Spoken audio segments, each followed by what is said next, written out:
या गणेश मंडळांना श्रींची प्रतिस्थापना 10 दिवसांची प्रतिस्थापना आणि नंतर विसर्जन याच्या दरम्यान पोलीस प्रशासनाकडनं आवाहन करण्यात आलं वेगवेगळ्या मुद्द्यांवरती। त्याच्यामध्ये सगळ्यात महत्त्वाचा मुद्दा माननीय पोलीस अधीक्षक यांच्या सूचनेनुसार हा आहे की एक गाव एक गणपती हा कंधारमध्ये आणि कंधारमधल्या सगळ्या तालुक्यातल्या सगळ्या गावांपर्यंत हा उपक्रम जास्तीत जास्त प्रमाणात घेऊन जाण्याचं आम्ही पोलीस पाटील आणि गणपती मंडळ यांना आवाहन केलेलं आहे।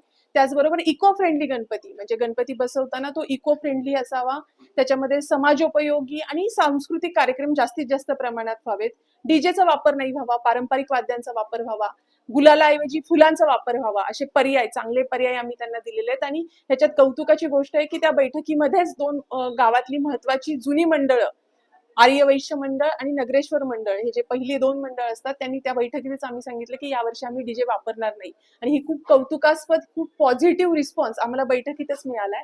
त्यानिमित्तानं मी सर्व कंधारवासियांना आणि कंधार तालुक्यातल्या गावांनाही आवाहन करते की ह्या उपक्रमामध्ये एक गाव एक गणपती आणि इको फ्रेंडली गणपती काहीतरी समाजाला विचार देणारा समाजोपयोगी सांस्कृतिक कार्यक्रम राबवणारा असा गणपती उत्सव आपण साजरा करावा। खूप आनंदात खूप उत्साहात गणपती उत्सव साजरा व्हावा, पण त्याचबरोबर कायद्याच्या चौकटीचं भान सर्वांनी कार्यकर्त्यांनी आणि सर्वांनी ध्यानात ठेवावं। धन्यवाद।